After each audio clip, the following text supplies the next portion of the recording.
All right. Hello. We're live. Hi, Hello. everybody. We're a Go mess ahead. this morning. I hope you can deal with it. We've been fumbling and bumbling with hardware and technical difficulties, and people calling with emergencies and every other kind of thing, except the animals are quiet, which probably won't last long. But anyhow, this is live. We're Hi, going to be, everybody. Let us all know if you can hear us okay. There's some weird, lag thing, even though we're in the same house. It's very strange. yeah, how weird. As long as we don't try not to talk, I'll try not to talk over you. So, Okay. so here we are. We got Freeze and Eagle. And I will put up your banner. So if anyone hasn't subscribed to my hubby here, this is Duncan's channel, Free as an Eagle. And he's going to do most of the talking today, I think. I'm going to try to let you lead, honey. And you have something to present about mind control. Yeah, kind of mind control. I did a little solo little recording about mind control the other day because I had a little brainstorm about it. And then this is actually a takeoff on the stream that Marilyn and Aaron did the other day. I was listening to that, and then I had another sort of idea come to mind, and then I decided to expand it into a little study because it really kind of hit home. Like, hey, this is actually important. So anyway, I'm going to hit on that in a little bit once we've Hi, given some Renee. time to I'm show just, up. yeah, I'm just popping up greetings. Got Farrell Cheryl, Hello. Barbara, Tampa B Man. Oh, we got people coming in. This is great. Yeah, we got Pat Here. O. Pat Cool. O. Hello, hello. Good to see you all. Mark. Hey, Mark Turi. Mark. Hello, Mark. How are you? Great to see you. Love it. Love it. Great to see you. We're actually getting a little snow up here in Vermont. Oh, whose birthday is it? Renee B. Oh, I wonder. Not yours, not yet. A few days out, but Yours is Wednesday. yeah, it's Did I sneaking up, miss somebody? Yeah. crossing the line here. Who did I miss? I saw Denise Hunter. I was just waving to her and Joel. Hi, hello, hello. Good to Joel see you. Blue. I don't know who that is, but greetings. You don't know who Joel McCoyne is? Linky Lou. Oh, Linky Lou. Oh, you're down at the bottom. Yes, I know who Linky Lou is. Well, I've seen her. Hello, hello. Good to see everybody. Yeah, it's always good to see a new face or two showing up. Yeah. Yeah. So, oh, thank you. Love it. Watching on Duncan's chatting here. Got to get those watch hours for the Eagle. Thank you so much. Yes. If anybody wants to hop over to his channel, it'd be great. It's just at Freeze and Eagle. If you put the at sign in, then you'll definitely find it. And if you can like and subscribe over there as well, that'd be awesome. That'd Ooh, be Harv, super. Yeah, I great did to cross see the you. 100 line, so I'm still small, but I'm growing, so that's Yeah, good. I got 100. That's awesome. Yeah, Donna. Hey, Donna. Great to see you. Oh, Yeah. Pam. Joel, you are not easy to forget. I was a little worried about Duncan for a second. I'm like, you don't know who Joel is? no, I'm getting old, but I don't think I'm that old. I'm hoping not. Yeah. Oh, it's Pat O's birthday. Hey, happy birthday, Pat O. I I don't know about singing today. My voice is very hoarse. But if Austin was here, he'd play you the Beatles version of Happy Birthday. Oh, there you go. Yeah, maybe we can do that in a couple of days. Yeah, I'll let everybody up Wednesday and we can get silly. Yeah, get silly. Okay, honey. What is up? Yeah. Yeah. So yeah, let me introduce the subject. We're talking about cult mind control, and when Marilyn and Aaron were doing their stream the other day, where they're kind of talking about Scientology, obviously, and the reason things have become this terrible cult and everything, and then there was sort of this emphasis in the discussion about like who's responsible. Like, we talk about Miscavige and Elron and various people in the whole thing, and then all of a sudden it clicked in my head. I'm like, wait a minute. The real root problem, the way I see it, started with Aaron, Not Aaron. Elron. Aaron. I'm going to tell him you said that. Aaron, but Aaron and Elron, it's only a few letters apart, so it's easy to mess up. But anyway, so what I was thinking was, okay, so you've got this crazy but intelligent guy, Elron, and he writes up all this nuts doctrine.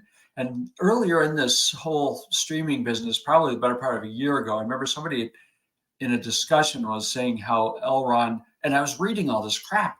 Every year he would put out some other bulletin saying how all the previous stuff he had written was correct and it had been determined to be correct. And it showed year after year after year, sending out these bulletins asserting, reaffirming how correct all of his shit was.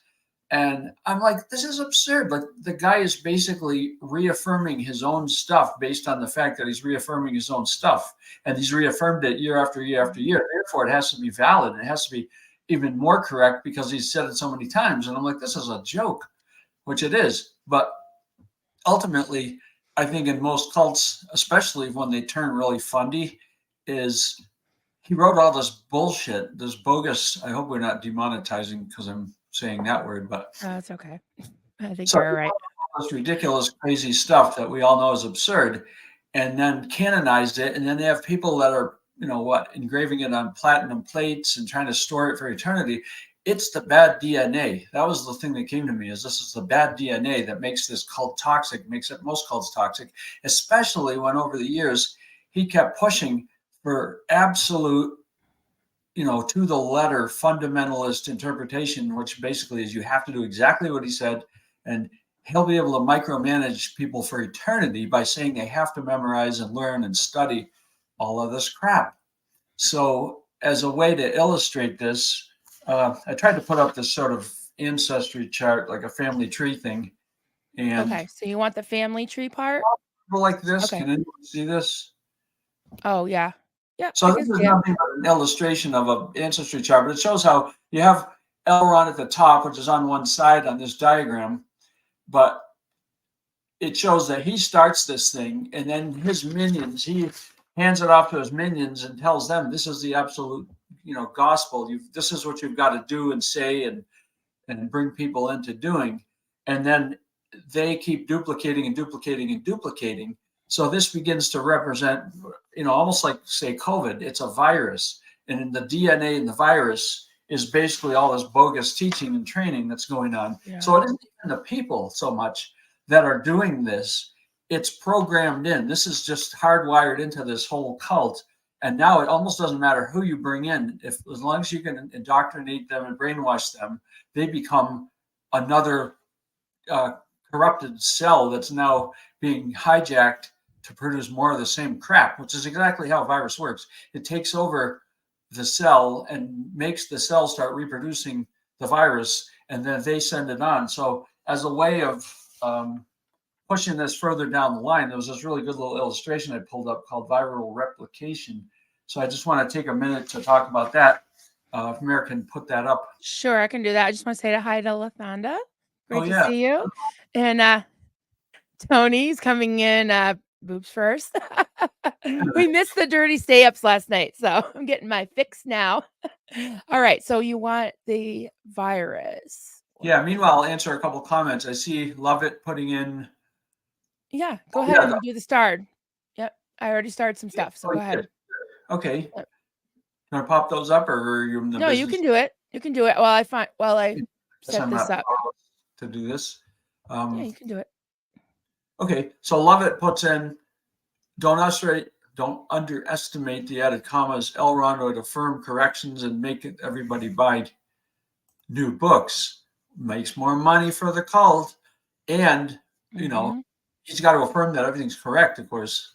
So if there's any incorrect things, you probably blame somebody for the typos, and now you got to buy thousands of dollars of books all over again. So brilliant. Then Lovett put another comment down below here. Let me click on this one. Okay. Have you seen Doug's work on mind control? It's brilliant. I will have to look at that. Yes. I don't remember seeing it. So any similarities between what I say and what he says is purely coincidental. Yeah, he was brilliant. Yeah, honey, you really should go back and watch a bunch of his videos, because you would really, He usually was on late at night when you were sleeping, but True, yeah, I I'm watched like him a lot. Yeah. a bird. I get up early and I go to bed around 11, so it's rare that I'm up past that. Yeah. But anyway, You want me to put that up now? Sure. Can you put the other 2 up? It's just I'm having a hard time clicking because I'm waiting to Oh, share things, but can you put Pat's up? oh, to subscribe. Oh, up here. Okay, let me click Yep. on this. Wanna Thanks read everyone it? for celebrating at O'Keefe's in Clearwater at 1 today, and so looking forward to an Irish coffee for dessert. Nice. Happy birthday. That sounds awesome. Very Clearwater, cool. Florida? And then somebody subscribed to you yesterday. Was that Pat O? Yeah. All right, awesome. All right, you Yeah, ready? I do appreciate anyone and everyone that's subscribing. I'm trying to get a little momentum going. We've had a lot of things going on lately, so I've been trying to jump in there and put up some content, and then eventually put up, do a live stream when I feel like might be a couple people that show up.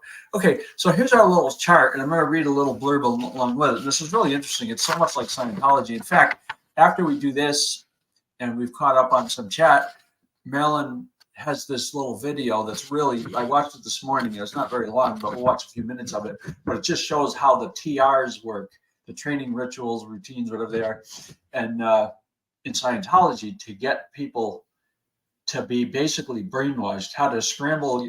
I feel like I should have asked generative AI to produce this little illustration of a guy holding an egg beater above somebody's head, lowering it into their head and just scrambling their brains, because this is kind of what's happening. They basically delete your brain, scramble it all up, and then add this virus in. So if you're looking at this little diagram, so step 1 is called the attachment phase. And sort of like, say you walk into a room full of people with COVID and those things start landing on you. Well, this is like the test center. Like, you suck people in, bring them into the test center, tell them, they're giving them this little intelligence test, which of course is going to tell them that they need Scientology. So the attachment phase is where you just get the people in, and now they're making contact with whoever's trying to pull them in, the Sea Org worker or whoever. And then once they've been attached, now there's this penetration phase. And I'm just going to read a blurb. I didn't have a way to put this up, so I'm just going to read it off a page. It's talking about a virus. What is a virus? It says a virus is a tiny infectious agent that cannot reproduce on its own and requires a host cell to replicate and spread. The life cycle of a virus typically consists of 5 stages: attachment, penetration, replication, assembly, and release. So this is kind of medical sounding. During attachment, the virus binds to the host cell's surface. Penetration involves the virus entering the host cell.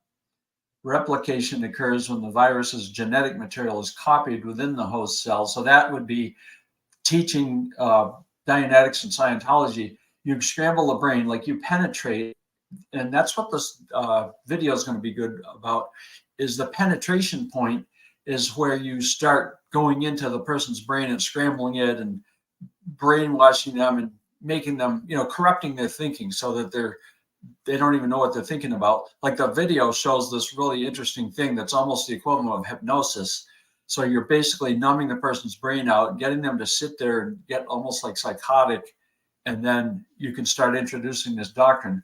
So replication occurs when the virus's genetic material is copied within the host cell. So that's buying all the Scientology books, reading them, memorizing them, doing all the definitions, which have been corrupted so they don't mean what they really mean. Ethics, instead of being like a code of moral uprightness, becomes some means of, preventing people from thinking properly and, making them sound like they're committing a crime by engaging in critical thinking or anything else. Assembly involves the construction of new virus particles. Like, those particles are the Sea Org, the thetans, and all this operating thetans. Now you're the virus particles. You've been programmed. You've got the bad DNA in you now, and now you're reproducing it. So you're a virus particle going out there doing these little tests on people.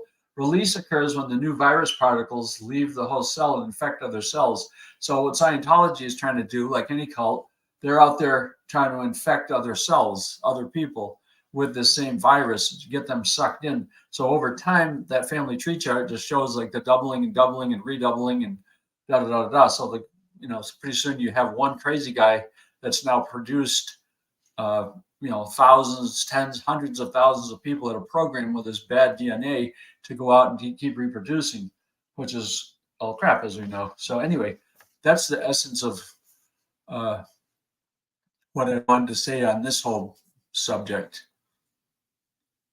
And if you have a comment or a thought about it, put it up there. But good to see everyone. Do we have any more?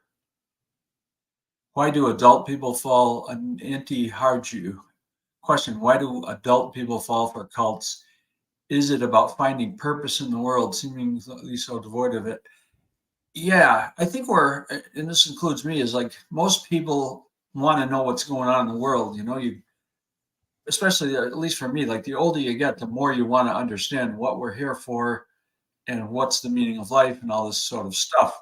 And most people, I think, want to know, have some curiosity. So we're open in the way that we want to know. So we're asking questions. And if somebody can seem to answer our question in a plausible way, then we're listening, I mean, young people are more susceptible because, or they say your brain isn't fully developed at 26 or 27. So you get these people in that their brains are fully developed, they're young, they're trusting, and then it's reasonable to look for guidance when you're young. You don't know anything, you don't know how to navigate life, and especially now it's so complicated. So people are looking for leaders and guides and somebody to help steer them into the right direction. So it's like a sales presentation. L. Ron come up with the cult idea, want to make money, start a religion. Brilliant. And he was smart enough to be able to conjure it up. And, I've been doing the whole NDE study thing, which I won't really get into today, but what it sort of enlightened me with is that there's a ton of stuff out there, tons of stuff, some true, some not true. You got a bunch of different religions to pick from. You've got the Bible and you've got all these doctrines. And now you've got the whole NDE thing, which to me is more credible simply because it's real testimonies from real people who have experienced things. It's not somebody's mumbo jumbo they made up and passed off as a religion. But L. Ron was smart enough to get out there and he sucked in a lot of information. I think he pulled stuff from, like the NDE thing. He pulled stuff from any religion and created this toxic soup of a bunch of stuff, and then even like I grew up watching Star Trek. I love Star Trek because it's brilliant. And Roddenberry borrowed from a lot of these things too. I'm seeing like a lot of things that come up in Star Trek are really, a lot of them have to, almost like he pulled from the NDE thing, he pulled from ancient, and the NDE thing isn't new, it's not like a new thing. It's new because it's called the NDEs. And, I think it was, I'm blanking out. I want to say Ray Bradbury, it's not correct. But anyway, the guy that came up with the whole near-death experience, he coined the term, did big studies on this back in 1975. I had his book, I want to say Ray Moody. I don't even think that's right. My brain is. Love it. Probably no. It's in my head somewhere. I was thinking, not to cut in, but I was thinking when you were saying about the toxic soup and everything, that's exactly what Marlene did, our cult leader. And I just want to put this up real quick. Paralyzed to paralyze. This guy is awesome. Great explanation with that virus chart. So this guy happens to be in the next room. This is my husband, Duncan, and he's my smarter half. And my better looking half, and all that. So yeah, I was thinking about that, honey. Like we both did join Door of Hope as adults. You were a little older than me, but we were both looking for purpose. I was semi-guilted into it. You were, had a girlfriend that kind of got you in, and Marlene just sounded very convincing in the beginning, and that does in the beginning until you realize you've pretty much checked your mind into the door and you're at the door, and you just, it was like that virus kind of thing, I feel. Oh yeah. You get pulled in and you start listening, and the big, like a huge red flag to me, and for anyone want to wake up a little bit, is this sort of unquestioning obedience that's required in most cults, where it's like, no, if you even question the veracity of what L. Ron said was correct, and he said it, and then he said it was correct again, and then he said his prior report on it being correct was also correct, and about 10 years later, he's got layers and layers of assertions that everything is so correct. So if you dare question it, you're a suppressive person. God forbid you should engage in critical thinking or examine anything or apply the And if scientific. if it doesn't work, it's because you're doing it wrong. Marlene would do that too. She had this thing called the way of the cross. She's like, if you were doing it right, you would know what it is. So Well, I was it's like, like well, MLMs. how do I do it right if I don't know what it is?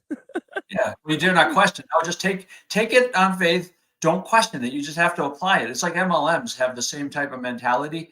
And I remember being told this when I was involved with this corrupt solar sales cult organization a long time ago, like back in the You 80s, should maybe. do a stream on that. That is a wild story. It really Oh, is a yeah. really Yeah. wild story. Because I was young, kind of dumb and vulnerable, and got pulled in by everybody. Most young people want to get rich quick because, hey, why wait? Why not get rich, and why not do it quickly so you can enjoy, floating through life? You like Cadillacs? Anybody like diamonds? Like lots of money?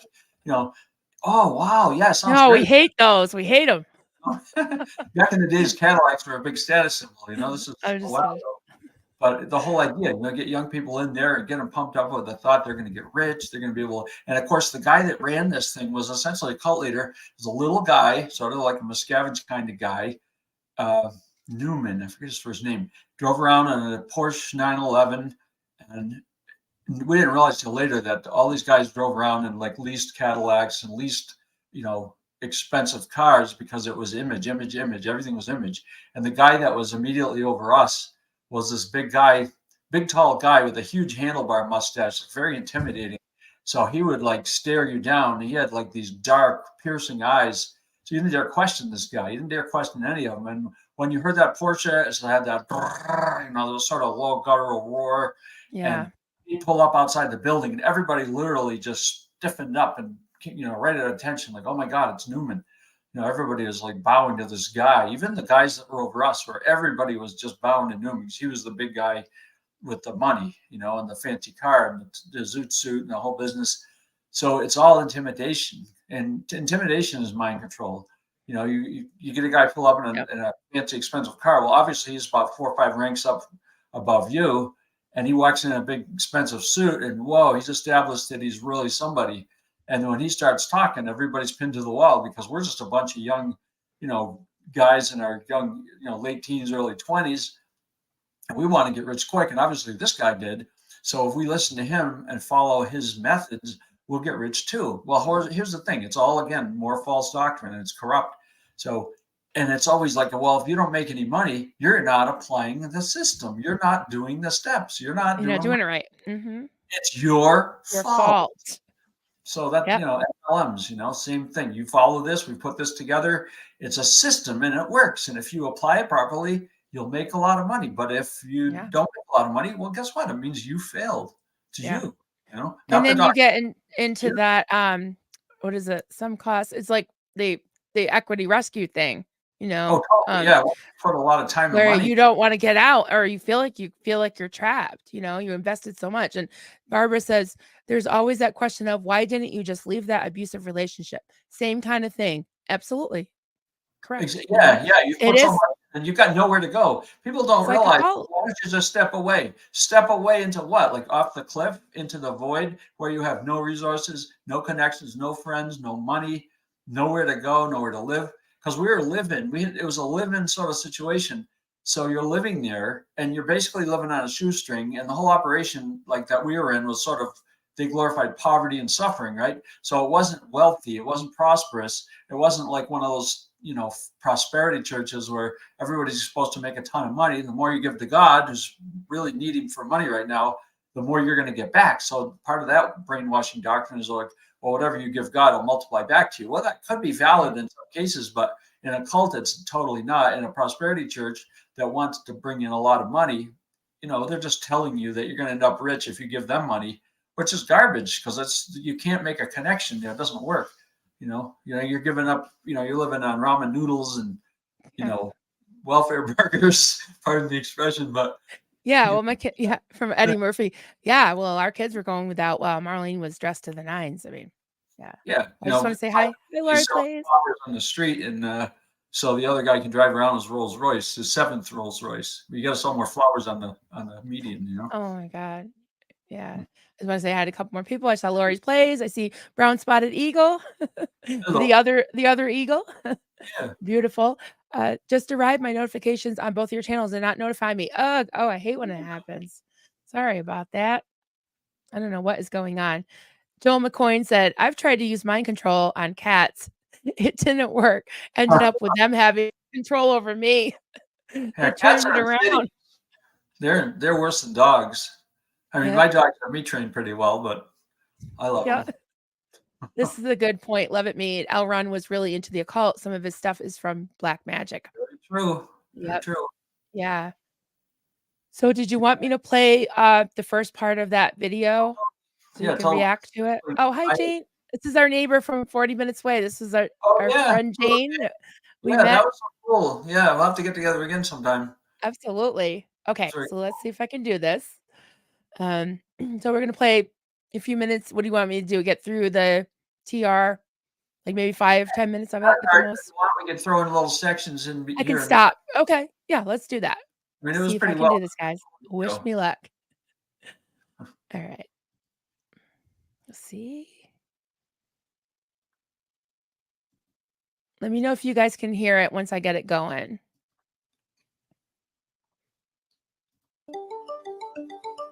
Yeah, it's coming through. Mine anyway. And this is Jesse Prince, and we're both with the Lisa McPherson Trust in Clearwater, Florida. The Lisa McPherson Trust, or the LMT as we call it, is a Scientology watchdog organization whose purpose is to help people who've been abused by Scientology. Today, Jesse and I are going to demonstrate what Scientology calls the training routines, or TRs. Scientologists are taught that the TRs are designed to help them communicate better with other people. Critics of Scientology feel that the TRs create a hypnotic state in a person. Okay, I'm just gonna pause it right there. How's the sound, guys? Is that okay? And I just want to give a reference here. So I've seen this before. I think probably many people in the SPTV community have seen this, but it was a really good reminder. I just happened upon it, and Duncan and I were talking about the mind control. This is actually from I think 17 years ago. It's on Mark Bunker's channel. I think I hopefully had posted the link. Let me see if I can. But hon, you were talking about the hypnotic effect. Yeah, So that's like what she's the whole talking about. Yeah. basic thing of the virus is like, how do you get into somebody's head? Well, you lure them in with something apparently harmless, like the IQ test or whatever personality test thing. Get them in and get them vulnerable, so they're under your immediate control. And then once you draw them in further and get them in, to do these TRs and all, this is basically breaking your down, like getting past your mental barriers. Because you figure most of us have a certain amount of skepticism or resistance when we get older. But when you're younger or you're vulnerable, you let your guard down. And then this stuff is designed to just open your mind up more and more so that you become an automaton. Basically, you just suppress your natural reactions. Like this, you're watching this, it's interesting. This is designed to just stop your normal reactions and get you to be non-reactive and just let the stuff happen to you and just sort of harden yourself so you won't respond to it. And this is good, perfect training for just hardening somebody so they will allow themselves to be ultimately, like in this thing, there's the first part, then there's bull baiting, which is abusive in its sense and gets more abusive, but you're just getting people to tolerate things that you would normally not want to engage in and get the person to let their guard down and become more and more hypnotized. And then you can start pumping the false doctrine in, but you break them. It's like the military kind of mentality, like shave everybody's head, get them down to all looking the same. Don't let anybody have individuality, because individuality is allowing people to grow and differentiate into who they want to be. Well, you don't want that. You want to break them all down so they're all exactly the same, blank slates to write on, and then you write your crap on their blank slates and take them over and make them into what you want. So like in the military, they sort of use that illustrations, break them and then remake them. And it's similar like what's going on. Right. This is breaking And, part. you know, to be fair, I mean, the military, they know what they're signing up for. And they, you Yeah, know, you're it's right. not a secret. It's not a secret. And yeah, it is tough, but it is for a purpose, you know. So I'm not bashing the you know, it's not, Yeah, it's more we like, don't yeah, want military people to be like, oh, what are you saying? But at least you know what you're signing up for. And yeah, and it has, and they and do pay you. They pay you. They, you know, they give you benefits. It's not the greatest system, but that's what cults it's do not too. commercial. Yeah, you're They giving take up things, yeah, individuality. they take things from the military. Do you want me to play? Absolutely, yeah, go for it. All right. Okay, we'll do that. Here we go. or a trance-like state in a person that makes them more easy to manipulate or to control. Today, Jesse and I are going to demonstrate these TRs, and you can make your own decision about what they do. The first one we're going to do is called OTTR0, which stands for Operating Thetan 0. And the training stress of this exercise is two people sit facing each other with their eyes closed without twitching or moving or using a system or a body part to be there comfortably. And this is what OTTR0 looks like. Ready? Okay.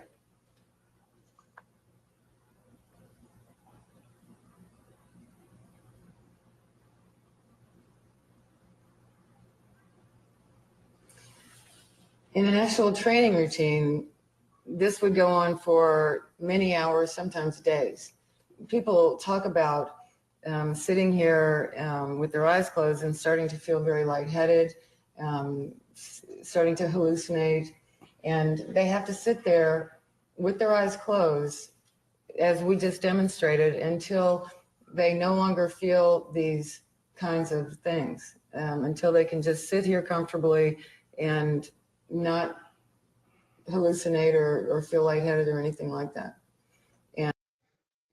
So what do you guys think about that? It's like you have your eyes closed for this one.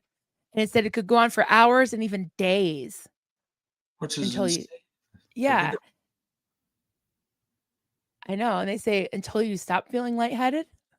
I mean, So it's you're learning crazy. to suppress your natural reactions in normal life. Who would do this? You know, you do things like that only when you have to. So you're immediately submitting to something. The way I see it, the insidious thing here is simply that you're yielding yourself up to being controlled to this level where you're being micromanaged. You can't do anything. You can't get up for a coffee or a snack, or I don't even know if they let you go to the bathroom.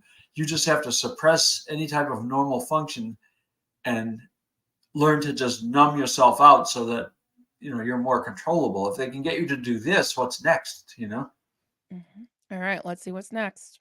And as I said, sometimes this takes days for a person to be able to get to that point. Once a person has passed OTTR0, they're ready to move on to the next TR, which is TR0. TR0 is very similar to OTTR0, with the exception that when we sit across from each other, this time we have our eyes open and we're just facing each other. I'm going to be the co-chair for this TR0.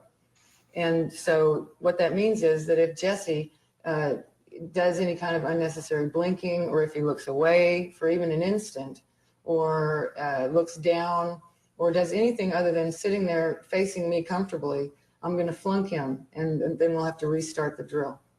So here we go. This is TR0. Start. Okay, flunk, you scratched your nose. Okay. Start.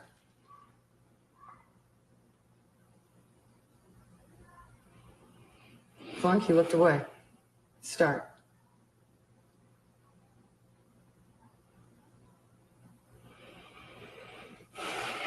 Flunk, you're squirming in your chair. Start.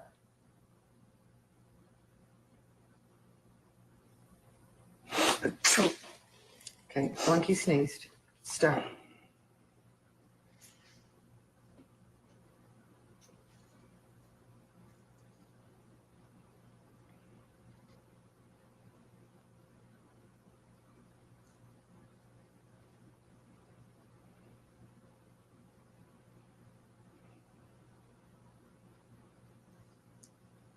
All righty then. Okay, Flunk, you talked. Oh, Start.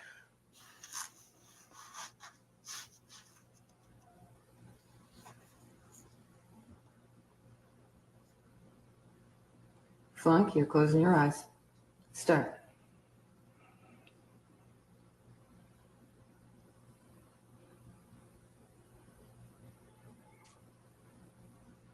Okay, that's a pass.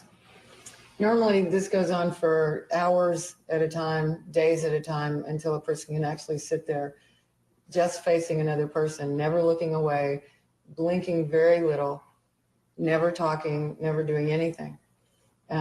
I think TR0 is probably the TR that critics of Scientology find most disturbing.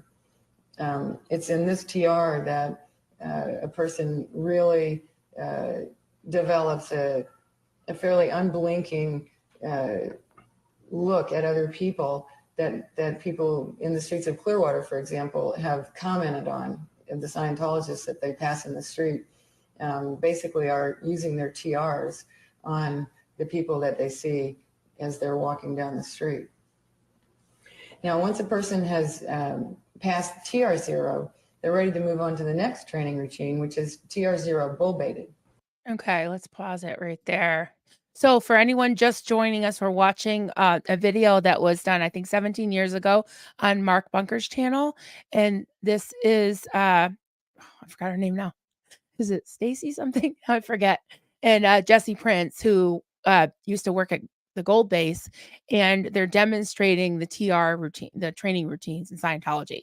And so they did TR0 consists of the first one was just sitting in a chair facing each other with their eyes closed, could go on for hours, even days.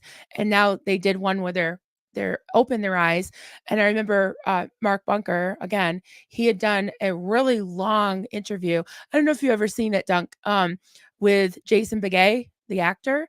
And he was saying how during these routines, he would be staring at someone and he would like start to hallucinate and he would start to leave his body. And it was just insane. It was like this hypnotic trance where, everything just starts to, swirl. It's almost like a acid trip or something. Yeah, it's just Awful. creating the psychosis. You're not meant to operate that way. Yeah. I'm going to just pull up some things on Helicopter hated doing these at 8 years old. Can you imagine having an 8-year-old stay still and do this for hours and hours and hours and hours? And then, saying flunk, it's abuse. It really is. Totally. It's just awful. Sunrise Dawn, I don't think I could do that without laughing in or trying to make the other person laugh. Yeah, and then you got to start over. And the thing is, you're paying by the hour for this crap. Pretty sure, Oh, totally. Yeah. Hey, Clearwater, Erie, Pennsylvania. Why is she talking like that? Clenched jaws. Not exactly sure. It could just be she's nervous or something, but yeah, I'm not sure about that. I do know that that stare, that tone 40 stare that they talk about, like you've seen them in the videos with what's her name? Jenny Linson, whatever. She just always has these big round eyes just staring through. Whenever you see on the street the old videos of the protesters like in front of Scientology buildings, and then you see the Scientologists coming out to bull bait them and to provoke them, they always have these giant eyes and just staring right through people. And honestly, it does kind of it's reminiscent of some of the stuff that we went through, honey, right? Like with that glazed look. And ours was a little more happy looking, but not always, The idea too is it makes people more intimidating. Like if you can just stare somebody down without blinking or twitching or any of that, it creates more of an intimidation factor, the way I see it. Like these people, you have to learn to just sit there unmoving for hours and days. Then you have to be able to not twitch or show any sign of letting, say, the other person control you. You have to basically become so hardened that, and then the bull baiting part is it steps it up a little more, because now you have to remain silent and untwitching when somebody's in your face doing things that Yeah.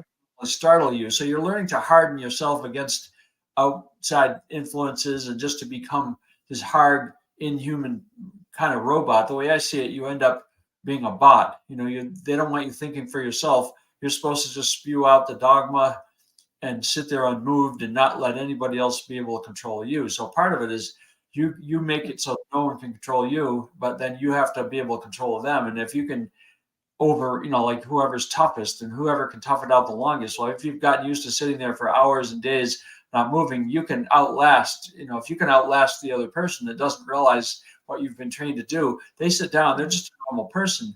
They don't have that kind of trained in toughness. So as a person that's trying to brainwash you into the cult, you're up, it's like being up against a really good salesperson. They're ready. You come up with an objection, they're ready with an answer.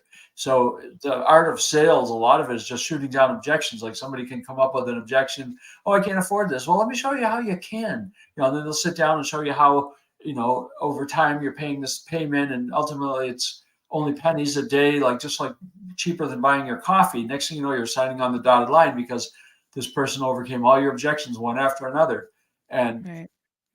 wear you down. The whole idea is to wear you down so that you say yes, ultimately.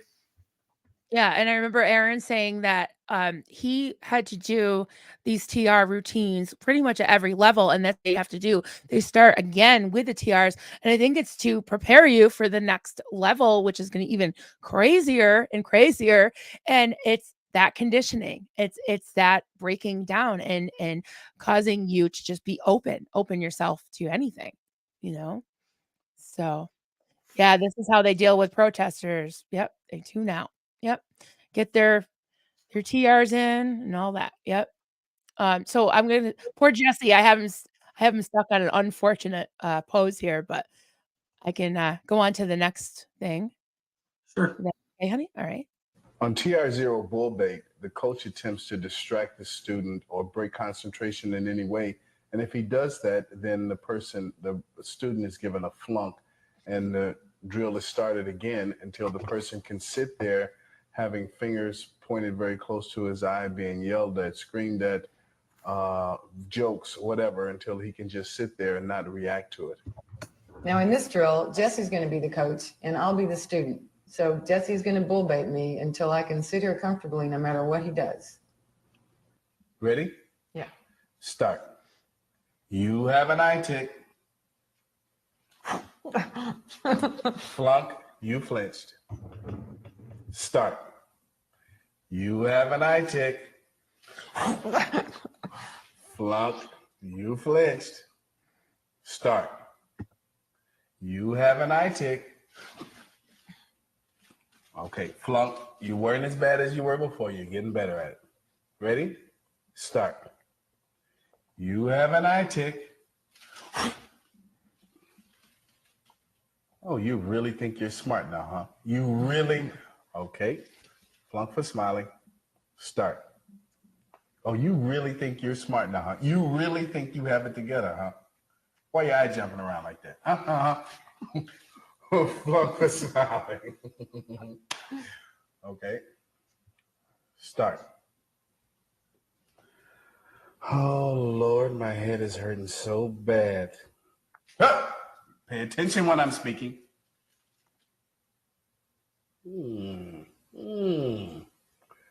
Flunk for smiling.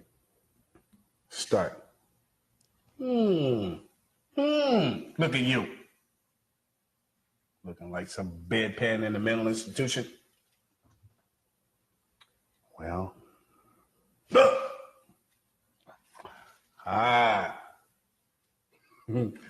Flunk for smiling. Start. You really think you got it together now, don't you? Be careful. Be careful, I could be dangerous. Is that your mother over there? Is that your mother in the corner? What's your mom doing over there? She needs to be home. Oh, goodness gracious, the dog is eating the cat. See? The dog's eating the cat. Okay, that's a pass. You did real good. Thanks. Or Well, just now I'm to the point where okay. Oh, yeah, that's wild. What do you think? They were being nice to each other because they were doing a Yeah. simulation, much different than in reality, as was pointed out by somebody along here in the comments. Yeah, sometimes they say really gross sexual things. Sometimes they threaten violence. They do this to kids. I remember Leah Remini saying that she had like older men saying gross, perverted things to her. So it's so terrible. And it's a good question, Auntie. What's the point of this bull baiting exercise, making people disconnected from their feelings? I was thinking about that because I am a very emotional person. I would have had to basically blank out and just be somewhere else mentally. I would have had to go somewhere mentally to not laugh or to not, cry or to not be reactive at all. It's kind of like when you go to the doctor, there's going to be pain. I just kind of like, I'll usually like dig my fingernails into one of my fingers just to like feel pain so I don't think about the pain that's going to be in my arm or whatever. I think I would have to do that, it like just be like somewhere else mentally. That's a good Yeah, you point. have to have some sort of survival tactic. Like, I mean, POW training, I didn't go through this whole exercise, but when I was in college, I was in ROTC. I was thinking of going into the Army and everything. And I went up to SEER school up in Brunswick, Maine, which is horribly cold. And we camped outside for a week at like 20 below zero. And that was the survival part of the exercise. But the evasion, resistance, and escape, I would hear stories about, because if you're a POW, you're going to go through some horrible shit.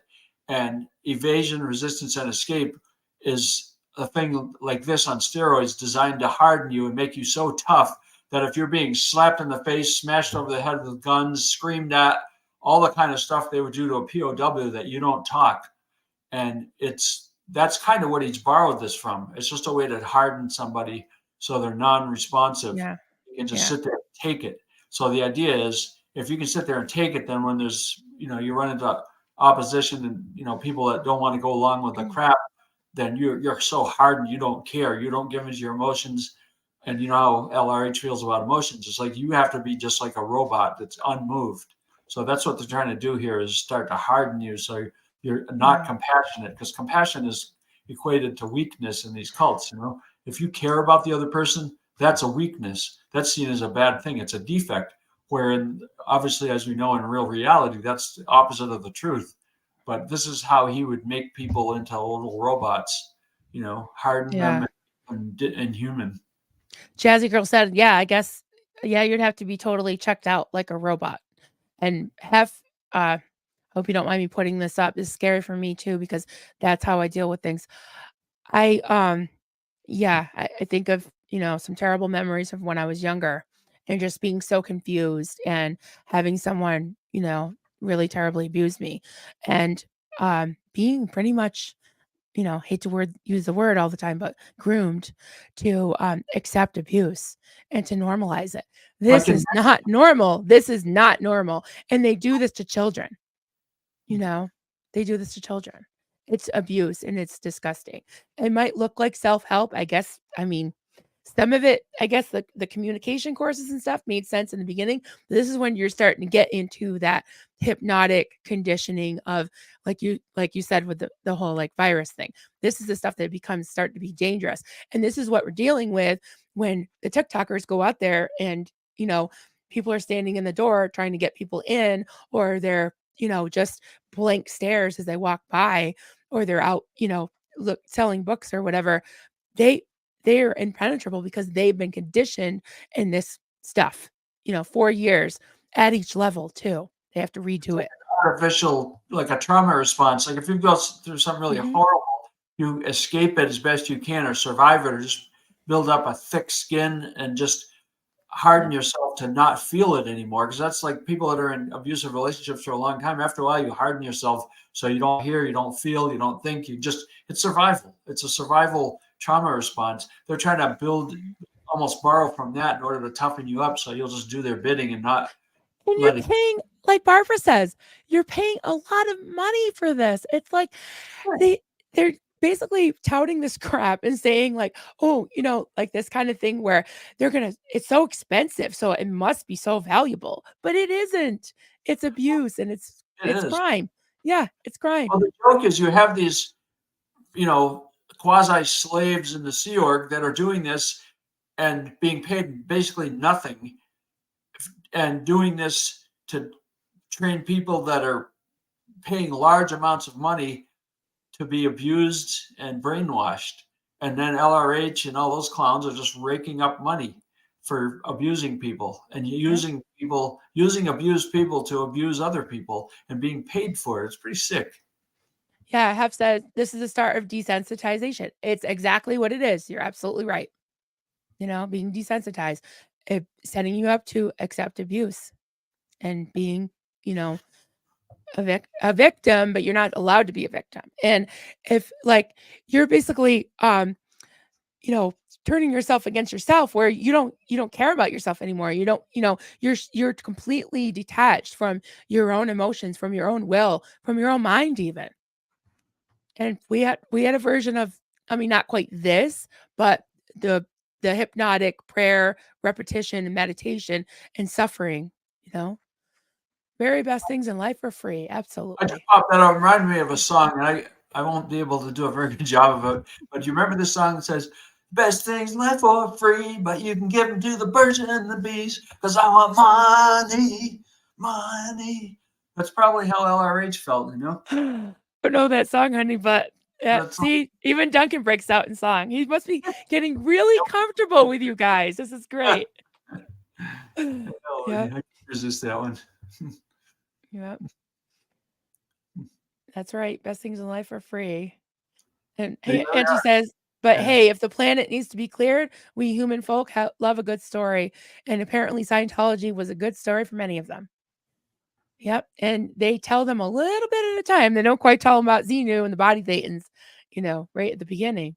They wait till they're $400,000 in, Exactly. So Yeah, you don't want them, walking away thinking it's stupid.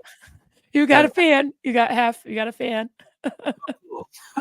And if anyone's he's laughing. Can't let If, Marilyn do an, all if anyone's not, I share them. I don't mind half. Subscribe to Duncan's YouTube channel. You can get more singing, and you can get nature and NDEs, and what else you got there, honey? Pet videos, you got dog videos, you've got that. Whatever. you got music videos. He went skiing holding his phone. Yeah, so all the things. He just has a total variety show over at Free as an Eagle. So Have fun with it, and why yeah. not? Sharing my life, not Oh, just me too. Lene, I did that too. I tried to read Dianetics when it first came out. I couldn't make through half of it. Total. I don't even think I got through one chapter. I had a copy of it. I think my mom had, because she had every book that was ever written on Oh, true. She did. psychological, spiritual, or oddball subject. I just bought it because I was like between homes, and I got my first apartment and I saw the commercial and I was starting to get into like self-help or something. So, but it didn't help me at all. It really didn't. Yeah. Brown spotted eagle. This reminds me of what the government and other quote organizations did to First Nations children in residential school. They tried to beat the Indian out of them in every That's way possible. It's Yeah, that's disgusting. terrible. Yeah. So Yeah. we want to play a little more of this. Did you want to play any more of it, or What's next? And we did bull baiting. bull baiting? Did we do bull baiting all the way through? I think so. And then she did one with him. Oh, the auditor training, where they keep asking the same question over and over. Oh, wait. No, I think next is either that or Alice in Wonderland. Yeah, I think the Alice one was last. I mean, Okay. well, let's ask the chat. Does anybody want to see more of this? I got You one want to more. see more of this, or you just want to chat? Put a 1 in the chat if you want us to play a little more. Put a 2 if you want to just chat with us and digest what we've already talked about. Jazzy girl, it is at Free as an Eagle. I'll put up the banner. I think you have to put the @ sign in order to go right to him. At Free as an Eagle. Yeah, if everybody can like over there and subscribe, that would be awesome. Yes. Yep, Okay, welcome. so they just want to chat with us. Okay. So you guys can I will put this back in the let's see. Yeah, we got a pretty Paste. solid line of twos there. Good. Yeah, we aim to Recorded a please. lot of material. So if you want to watch the rest of it on your own, I put the Yeah, it's link worth in the watching. chat. And it's sort of the same thing. Keep stepping it up further and further. Yeah. Yeah. But I think that was a good jumping off point from what you were talking about. And the title I put, what keeps them in, how do they get out? It kind of helps me to have some to be able to understand and even have some compassion, because it is tough to watch when you see these people just being led around by security guards and just ignoring the abuses that have been talked about right on the street by Surge and a lot of the other second gens and TikTokers. So yeah, they're being conditioned to just ignore it, and they're just detaching from it, and they've been desensitized, like Hef said. And we had our own version of that too.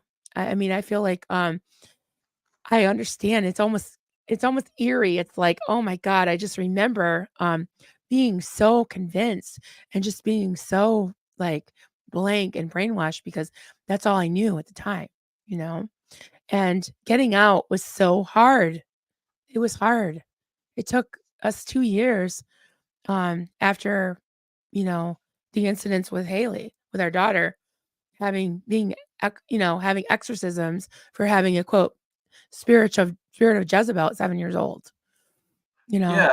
Well, I So think that's how strong it is. oh yeah. And once you're in there, like Marilyn was saying earlier, when you're that invested, it's sort of like there's certain big stressors in life, like getting married, having kids, moving, even buying a new car or something. Well, think of this: your entire life that you've spent years, living with, hanging out with the same people. You've alienated your family. You don't really have any local friends because they're not in the cult or whatever. And then when you think of getting out, like we went through some crazy stuff, it almost like it took a crazy amount of weird things, some of which I would say were spiritual in nature, as well as our own realizations. It's sort of like setting up a rocket. You've got to build an enormous amount of thrust to get it out of the Earth's gravity. You're looking at your whole life and you've got to make a decision. Am I ready to blow up my life?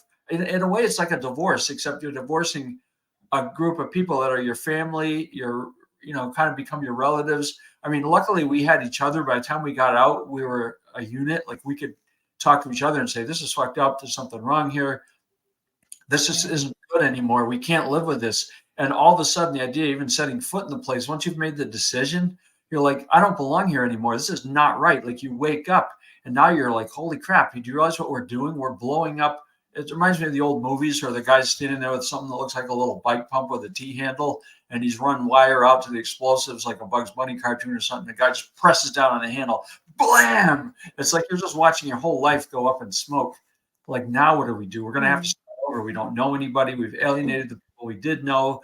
We don't have, like, by then we had a place to live and all that. But I mean, for somebody in there, We were taught that the outside world was evil and that they were rub evil off and yeah, I just want to put this up from Amanda. Hey, Amanda, it was really poignant when literally this was Serge's husband, was calmly asking friendly questions last night. How was your event? Type things. And they wouldn't acknowledge him at all because he's, a WOG. I hate to use that word.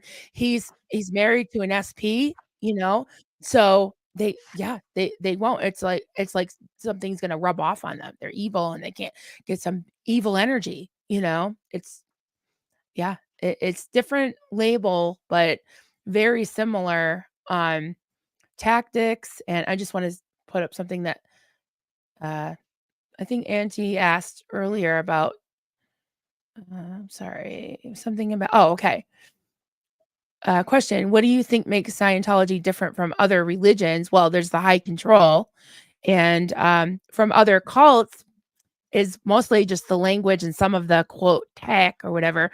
But I differentiate religions and cults. Religions are set of beliefs and faith and all that, that you can leave, you won't get, you Yeah, won't get shunned, you won't, it's not, they don't control your life. You have some sense of autonomous, decision making and free will.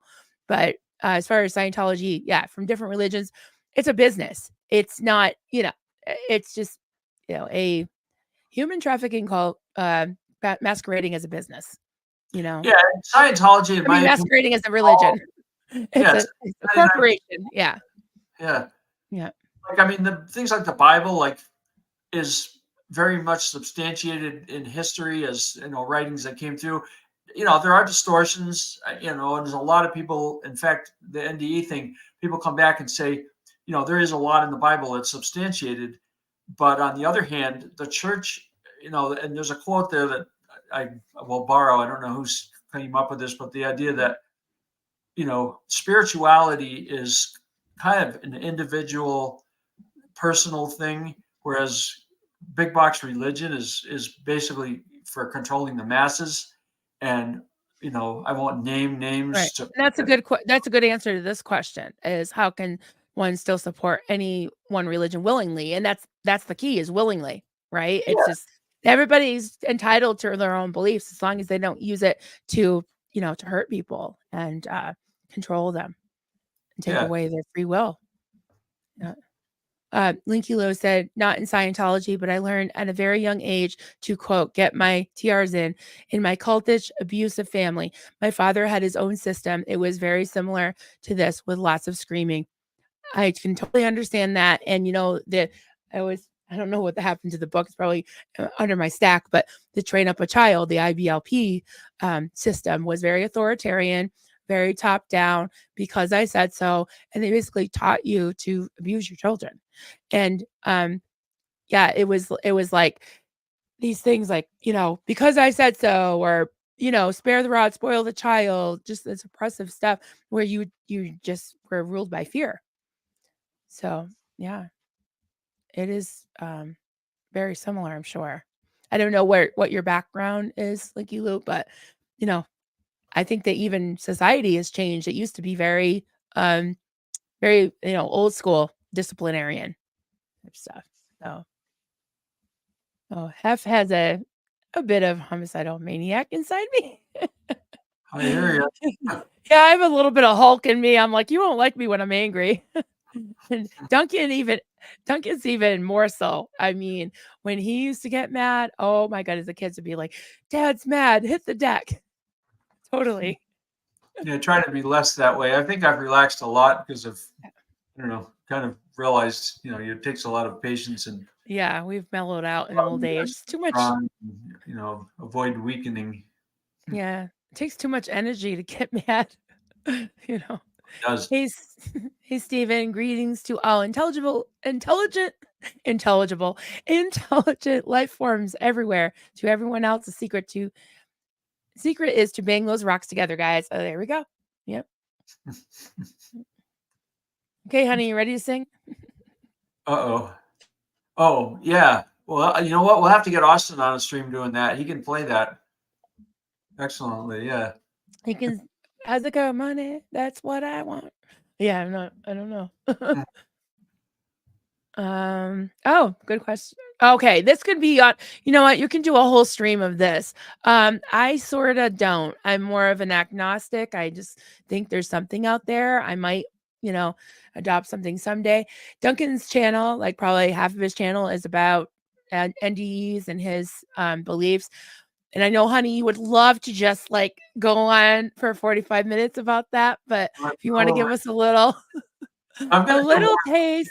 I'm not going to, make that subject today by any means. But I mean, that's become a source to me of information that I actually believe versus secondhand. Like, I look at religions and my religious history. There were things in it that were significant. In fact, they have this term STE, which means spiritually transformative experience. So it's not an NDE and it's not an OBE, which is not a body experience, but a spiritually transformative experience. And I look back over my life now and I reinterpret what I went through when I was younger, and definitely have had some spiritually transformative experiences, which kept me from getting really sucked into screwy stuff. And even now, like the NDE thing has put me in a place where I'm like, after hearing hundreds and hundreds of, people relating their experiences on the other side, I'm like, all right, now I actually do believe in a higher power that I feel like is the actual creative power behind everything. And that is basically love. And that sounds really nebulous and kind of fuzzy, but it's actually very powerful. And, I'm getting to a place of sharing. I've done a little blurb called NDEs 1, Reality or Fantasy, and then I did NDEs 2. So what I'm doing is starting with what's palatable and most people have heard of on the first one. It's very introductory level. Second one, I get out there a little more. Third one, I'm going to be out in the weeds a little bit. I hope I don't lose too many my way of watching it. But I'm finding like, and I know this is going to sound culty. I don't know how to not say this, but it's almost like until I looked at the whole picture, there's so many elements of it that in isolation seem crazy and incredible. But as a whole, seeing the big picture of it now, it all interrelates and it makes more and more sense to me. There's still stuff that I question, like I don't understand and I wouldn't talk about yet because I don't even get it. But I mean, the things that I get and feel are plausible are the ones I'm sharing. Like once I feel like I got a grip on something, I was like, you know what, I can accept this. It makes sense to me. But there's other stuff that, like there are people that put out prophetic type stuff, which to me is like, unless something actually happens, I wouldn't delve too far into the prophetic kind of stuff. And it's been said by a lot of them that the future is not totally locked down. Like some things are kind of locked in, but a lot of things aren't locked in, and the future can change. So, I'm kind of working my way through and trying to share where I'm at with it, and I find it really a fascinating study. So, anyway, so if you want to follow what I'm putting on my channel, I'm going to put out more along that line as I go along. So. Yeah, if you like smart people, if you like people, deep thinkers, seekers, go to @free as an eagle. And he, like I said, he does stuff about nature, stuff about animals, pets, music, all the things, all the things. They're inspiring Over, and over cool. here, I'm not really sure what we do. Subject We're of just anytime without warning, right? we're just coffee, cults, and crafts. Yep. We are the degraded Jezebels. Got a question. Speaking of Jezebels, now my partner in crime, Hef, I love you, Hef. Talk about hypnotic. I always uncontrollably yawned when sitting through a sermon. Me too. It was something about the way a preacher was trained to speak. Until they beat their hands on the pulpit. It would be like, and thus says the Lord in chapter, Matthew chapter 5, blah, blah, blah, blah. And it'd be like, and God said, and you're like, yeah, wow. Yep. That's my experience too. Jazzy girl, Marilyn, how long would you say it took to leave the cult? Once we were in, I'm not sure if that's what you mean. Once we were in for 14 years, it took another 2 years. So Duncan and I joined around the same time. What are you laughing at, honey? Oh, I was looking at some of the comments here. Oh, okay. I'm in the starred. You can pop Okay, something up if you want. well, I might start one or two of these. I just happened to glance at some of them that seemed humorous. Okay. I've got Marfta. Hey, Marfta. I don't think I've seen your username before. Welcome. A similar psych with Mormons going to First Temple ceremony. Others can't talk about the rituals and strangeness that goes on within the temple. Right. So you get a mental sucker punch in front of family. Ugh, yeah. I've heard some things about that. Yeah, it's this whole secret rituals, and you're already in too far by the time you realize how crazy it is, or maybe you don't realize because you've already been conditioned, Jen, I was at the North Hollywood protest last night. Nice. A couple of us were talking about how disturbing it was to see people bringing kids out of the event. Kills me. Oh, yeah, I can imagine. That would kill me too. Yeah. Dawn says they shut down everyone's stream last night. I saw that I don't know if it was Hellcat's stream was demonetized or just shut down. It said copyright by Scientology. So copyright claim, was it Scientology music that they were playing? I'm not sure. Why would they, unless Scientology was playing music and to shut them down and they weren't filtering it? Like Kelly had to filter it from videos so that it wouldn't get taken down. Yeah, but But they were on a live stream I, and they yeah, played music and then they claimed they did a copyright strike, I think. Because just a claim doesn't usually shut it down, but because they're being spiteful, because they're desperate and they want to do everything they can to shut things down. You know, so but if you can get it, download it, and then take the background music out, you can post it, as a video. and That's I don't what know how Kelly did. that's pretty That's what interesting. Kelly did. Yeah, she's amazing. Hmm. Corn Freak 4874. Hey there. I've just stopped attending my place of worship after 25 years. Hubby still goes, and all I've gotten are cards and worried thoughts. That's why it's religion and not a cult. Yeah. So yeah, you have your right to. It's nice that they send you cards, and Like every church, when we left the last yeah, church we were in, it was sort of the same way. There were yeah. good people there, but we had just sort of realized we were just hearing the same thing over and over and over, and it wasn't really doing anything for us. And the kids weren't interested, and we just sort of we just sort of felt like we were reliving. It was like Yeah. Groundhog Day over and over. And Like, I well, bump into them. Yeah, I bump into the choir lady. Like we used to get like really into everything. So we joined choir and I'd make we're casseroles and Duncan not at would all. do maintenance even in the church after Door of Hope. And it just got to be too much. And we were just like, this isn't really our thing anymore. And now I bump into the choir ladies. They're sweet as pie. No, they're nice. Yeah, They don't shun you because you left their church. So yeah, I that still is a considering real them my church. friends. I don't Hmm. have a problem with any of them, and none of it was high pressure. Hmm. Yeah. Question: did you and Duncan always communicate well together about things? How did you decide when to leave? Don't think we did in the beginning because we were just so used to the status quo. And it really wasn't until our kids started to, especially our oldest started to be mistreated. And then we started to, like, we were always being accused of being rebellious, right? So we just started rebelling. Like, we started drinking a little bit of wine at night, watching movies. We started like letting the kids do things like music lessons and gymnastics, started to kind of venture out a little bit in the world.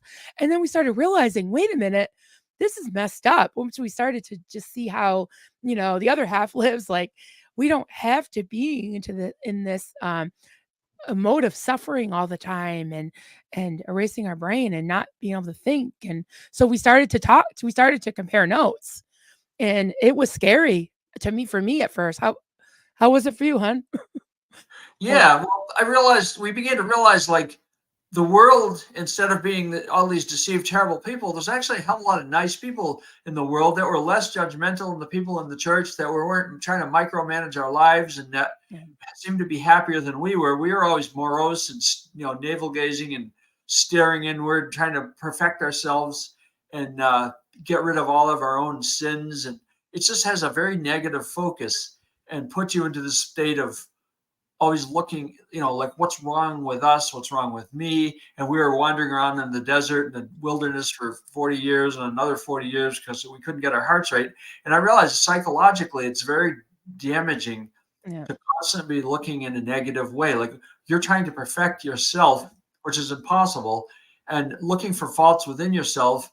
And the entire focus is just depressing and oppressing and makes you miserable. And I remember I literally would go into these depressions. Like the Sunday sermon could go on for 2 or 3 hours. Honestly, it would be like that. She'd just go on like a rant, usually out of Yeah. the Old Testament, usually negative, usually Jeremiah or some really pretty dark and condemning thing. And I would go into these depressions. Like literally, I would walk out of the sermon and just want to lay down. I'd take a nap just to escape reality and escape how bad I felt about life, myself, and everything. And it was terrible. And I remember one of my few escapes that helped me maintain sanity is there were these beautiful ponds in what had been a quarry across the road in this sort of area where the river goes through, but it was off from the river. They had been quarrying this few acres of land, and at some point they struck a underground spring, and these ponds formed, and they filled up with beautiful, clear, crystal clear water. And before, many years later, like now beavers got in and dammed it up and made a mess of it. But back then they were pristine and beautiful. And my escape into nature, which is actually a healthy thing, was to just get up and go over there and just swim in those ponds for an hour or two and just enjoy the sun and nature itself. which to me and still is very therapeutic and healing to be out in nature. So, because nature, if I weren't going to have any other God, nature is close enough for me in terms of this is where there's life, and even the NDE thing supports this as being healthy. We're all connected. It's part of. And I saw somebody put a comment about my religion is quantum entanglement. I think it's Tampa B Man, and I totally relate I was because muted. studying a tiny bit. I haven't gone very far with it, but at least reading up on what quantum entanglement is. And I'm like, this is the science, part of the science behind the fact that we're all connected. And it actually supports the whole idea that we are all connected. Quantum entanglement is fascinating. I want to do a little more on that and maybe put a little presentation up on my channel just because it's very interesting, but it's too much to touch now. Well, Barbara she has been live in Clearwater. I don't know if she wants to speak, but she could help you explain it if she wants to. Put a live on some subjects like that, like some of this pretty cool science. Yeah, poor Duncan needs people to talk to about this because I'm just like, I don't know, I'm like very skeptical. Like, if you're not open, I wasn't open to most of this. The stuff that I talk about now, I'm sure there's people that think I'm nuts. I mean, people that I've known for years, if they met me now, they'd say, "Oh my God, he's gone off the deep end." Well, I kind of have, but it's a good deep end. I'm happy. Oh boy, here we go. I believe like Maria Monroe. I also believe in higher power. Yeah, I believe there's something out there. And Dunk, you're not really like saying it's a religion. You're just saying you believe in a higher power too. And you're into the NDEs where you're listening to other people's accounts of them, basically dying and then coming back after having an experience, which I can't say that they didn't happen. I just can't bring my mind to, I don't know. It's like, I just like right now, I'm just getting used to like living here. You know what I mean? I'm not and learning how the real world works because stuff. Then I was a wolf child. Like you were raised right. Duncan was raised right, guys. I mean, he kind of knows how to act. I don't, Oh, I don't know. Oh, I didn't always act in a reasonable way myself. Did you send me a link or Duncan a link? Link on. Oh wait, no, I sent it to him. Yes. Is it the one you sent to me, Tampa? Or Barbara? Because I sent it to Dunk, and you said you watched it, right? The link that I sent you a week ago or something. Yeah, I must have because I was getting something on that. I want to dig further in, so it makes sense. Yep. Yeah. Oh, I got a joke question for y'all. If you know the joke and you've seen it, don't answer. But here's the question: how many cult leaders does it take to screw in a light bulb? Mm-hmm. I won't answer it until we've looked at. I don't know. I'm blonde. Yeah. Let's see what we get for responses. If you already know the joke, don't answer it.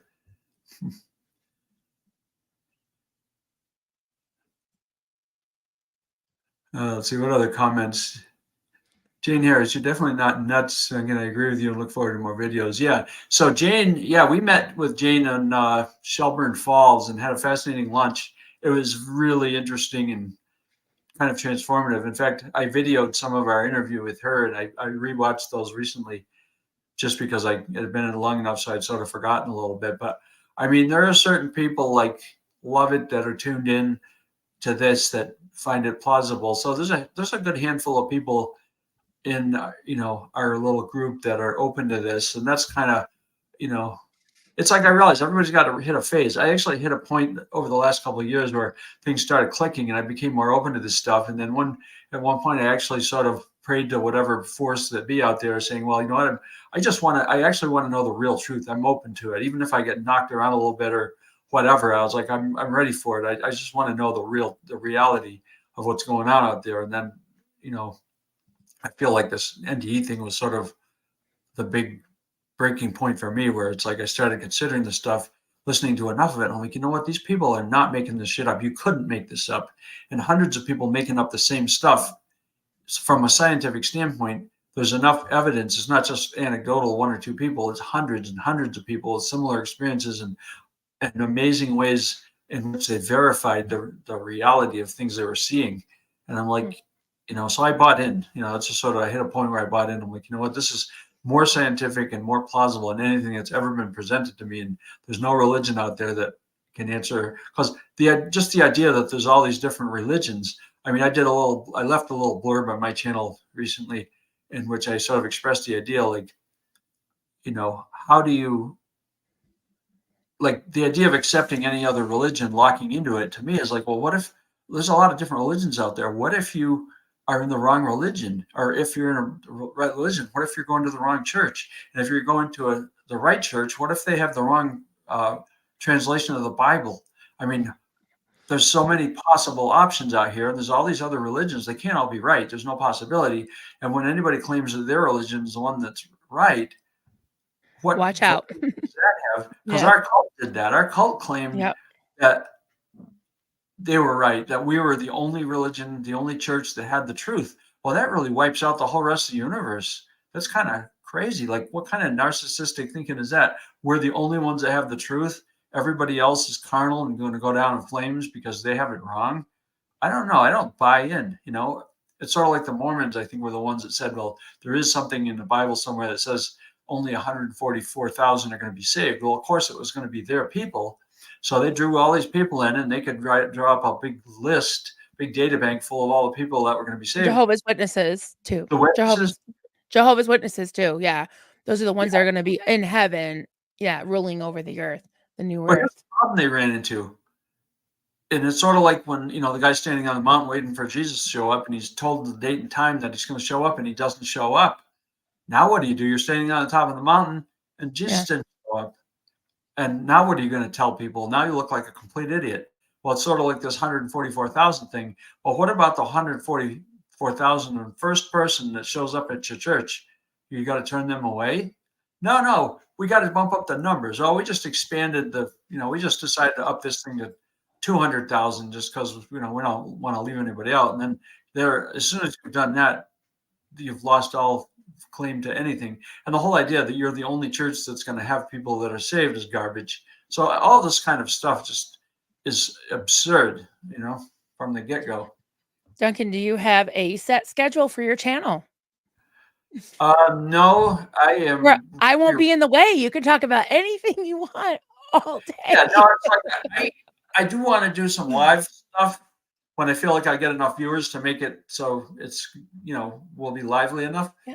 Well, you know what you could do is maybe on your community page, I think you have an option to do like a poll, and you can maybe ask people what, ask your viewers, as you have over. Can you hear me? Yeah. Oh, okay. We were like lagging or something. Yeah, you could ask your viewers like what's a good time of day for them. 11 to 1 is my time usually, and late at night. So yeah, night. You but can. Yeah, I'll put that out there. I mean, I tend to have a random sort of life. It's really weird. If it's a nice day, I'll go skiing if I can, or hiking or something like that. I do some real estate stuff right now. It's kind of slow, but it's starting to pick up. So it might be a day that I just can't, that my time is taken up. And, or oddly enough, I mean, this sounds sort of crazy, but I'm one of those people that, I don't know if intuitive is the right word, but I mean, sometimes I'll just wake up with an idea in my head and I'll be like, man, I got to get this out there while I can. Because if I get inspired by some idea, I'll grab a notebook and write it. I'm always going through notebooks. Honestly, I go through a spiral notebook. Yes, you have a notebook for everything. Yeah, I keep track of everything. Well, I used to try to have all these different notebooks, and finally I realized this doesn't work. I just write thoughts and ideas and bills I got to pay and grocery lists and everything all in a notebook, and it's chronological. And it's like, okay, I can always go back and find stuff, but I'll put it in there. And then if it's really turns into something, then I'll email it to myself as an email so that it organizes it, and then I can print it out and it's legible. So, but I mean, if I wake up in the morning, like the other day I woke up and I had an idea, oh man, I got to get this out there. So I just sat down and did, and I don't do very long things that, might be 15 or 20 minutes to get that idea out and kind of lock it in so I don't forget what it was. So I definitely am not a schedule person. I mean, it'd probably be a good thing.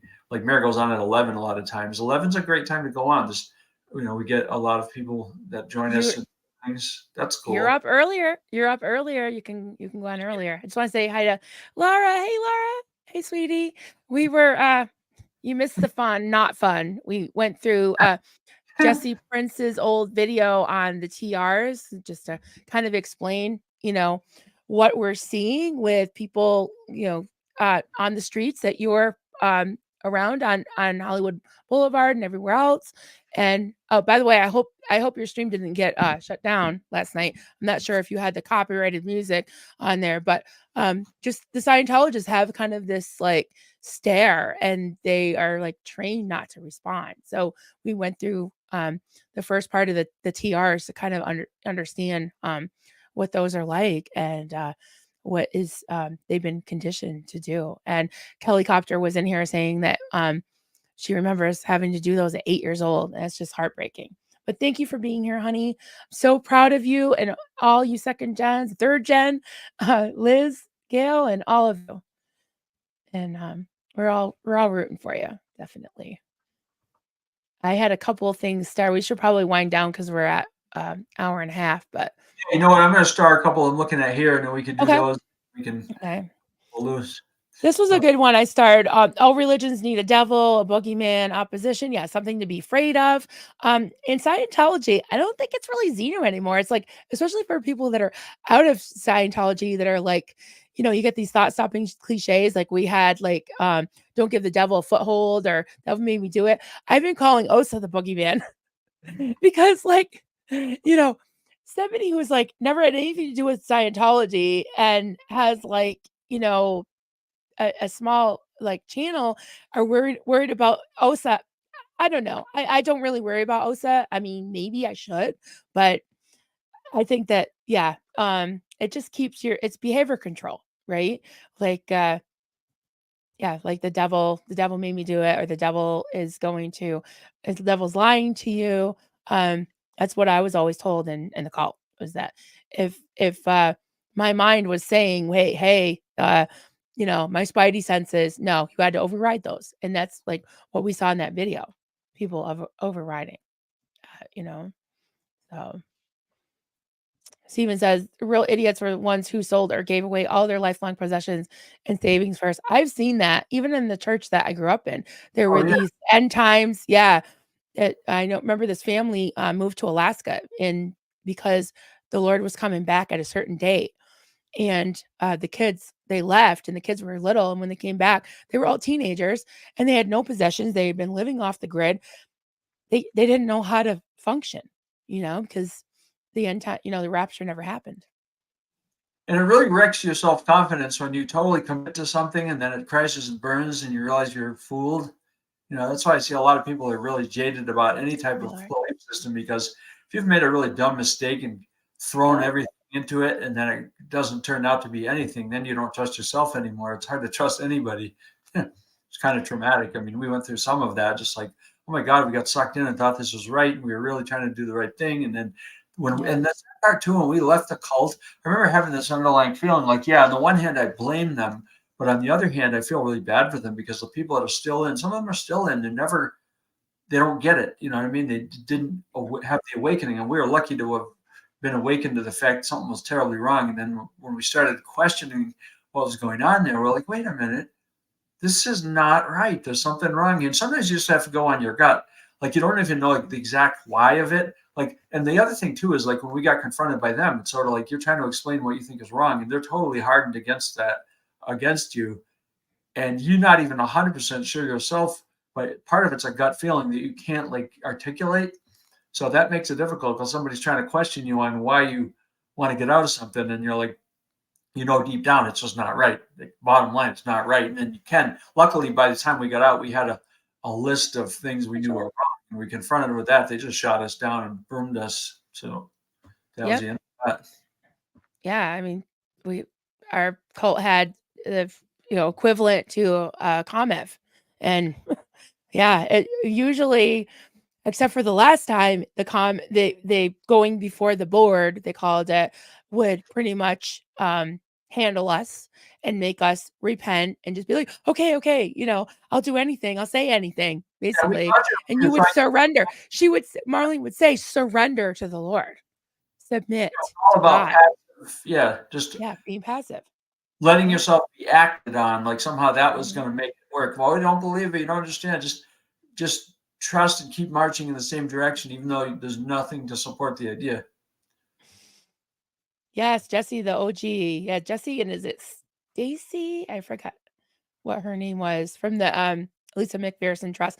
And guys, I loved watching AA Ron do crafting and Gaslight Alley the other day, repainting Lisa McPherson's brick. Did you see that, honey?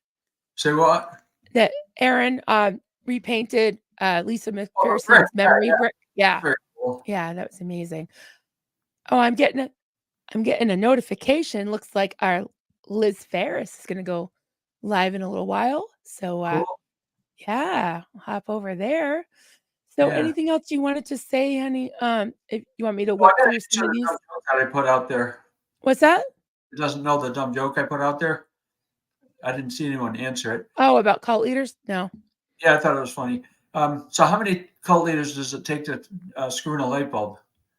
None. They use gaslighting. That's pretty good. Did you make that up? Is that a dad joke? I saw that on Facebook and I shared it in your post. Oh, okay. I saw a few people saw it. I thought it was funny. That's cute. Creepy booking the cruise. All right, nice. Cool. Yeah. Oh, I love Cool. this one too. Brown spotted eagle. In my world, there is a huge push to land-based therapy like gardening, hiking, cultural teachings. Yes. What? Totally on. Totally on. Yep. Nature is part of. We're connected to nature, and it's pure. It's not a mind. And even I think Joel put this up, or somebody did, about um, spending time with their pets. That's therapeutic. Thank you, SB Walk. Like I love our dogs. It's like they Totally. exude positive energy. They love you. They don't give a shit. They don't judge you. They don't, True. pull up. They don't call you out on your mistakes. They just love you. And then it's easier to love them because, you can't hold anything against them other than they maybe pee on the floor or something. What are they going to do, right? We love them. I read that as I love dirty jokes. I was like, oh, dorky jokes. Okay. See where my mind was? Yeah. Thank you, Brian. He's a wordsmith and a poet, so he knows a dad joke when he hears one. Definitely. Okay, I think what else do we have? So we can end on this. Tampa Bay Man. I don't know much about near-death experiences. Watched a few things for it and against it. I'm open to anything. So if you're open to anything, subscribe to Duncan's YouTube channel. Very easy to find. As best I can, so I'm trying to make it make sense. So I'm not basing what I'm putting out there on anything. Like I've watched, people that have put out these long streams, like doctors and people that have studied it too. So I'll hear what they say. But the only way I've been able to organize it in my head so far is like in terms of plausibility and what I think people might be interested in knowing. So, I'm going to put out at least one or two more going further into the weeds each time with more things that might seem incredible, because it's like, I don't want to hit people with things that are like slow out there. They wouldn't even consider it. It's like, no, the very common NDEs that are most likely that you're likely to hear about, you're going to hear things. But what they say usually in my mind is like, well, if that's true, why couldn't this be true? And why couldn't that be true? So it just goes out further and further. And it's great stuff. So anyway. Yeah, we all share our trauma, our, our victories, our losses, everything. I just, and someone just said about Reese. Yeah, I do love this community, and I feel like, we have bonded, and I love that. Definitely. I just made some great friends here. And yeah. I want to give you all a hug. I want to give you a hug, Barbara. Tampa Bay. Someone said, I wish I could have gone back and protected you. Yeah. Yeah. We love you. So we are going to probably wrap it up for now. I think this was good. I got a lot out of it. I like the idea of putting up clips of video and reacting to them. I think that's, what do you think, honey? Yeah, that was really good. It, kind of reinforced what we're talking about. Yeah. Yeah. But thanks everybody for tuning in. Yeah. Subscribe to my channel and wants to see what I got on there. I'll be putting Yep. more material on there over the next few days, and yeah, maybe And what's your email, honey? Is it freeasaneagle@gmail? free as an eagle VT at Gmail. The reason I had to put the VT is there used to be a racehorse that was named Free as an Eagle, and they had taken that email. So Oh, I couldn't just no. put eagle at Okay. Gmail. It's Free as an Eagle VT Vermont. Free as an eagle VT. VT at Yep. Free as an eagle VT at Gmail. Yep. So if you Okay. want to email me with anything, then that's cool. Or if anybody wants, like, I actually have been sharing to my email a bunch of good NDE testimonies that I find really plausible and informative. So I've been storing up kind of a library. If I had a really good one that I really think people could get something out of, I have a bunch of them there. So, I mean, if anybody really wants to hear some of them that I find really plausible, then go ahead, email me and I'll just copy it back to you. I can send you a few of them to listen to. And I rarely listen to ones that are over an hour simply because of the time involved. I like the 25, 30-minute ones. It probably says something about my attention span, but I mean, I don't tend to like to do things that take vastly long unless I'm really into it or have a ton of information stored up. So these ones usually are something you can hear in 15, 20, 30 minutes, and they're efficient in terms of time. That's good. Well, we have some programming notes for the day. Laura says, yes, Liz is on in 20 minutes with Natalie Webster. Yay. I love her. I did a stream with her on Body Thetans. And of course, we all love Liz Ferris. We've known her for a long time now. And then live with Laura at 12 in 2 hours. All right. Nice. So there you go, guys. We'll see you in the chat. And I think watch for Kelly Copter. I believe she has a live later on this afternoon, evening. So look out for that too. She's going to do a weekly wrap up and have a bunch of clips. And she's always amazing as well. So great to see you guys today, and we'll see you soon. Have a great day. Bye. Yep. Take care, y'all.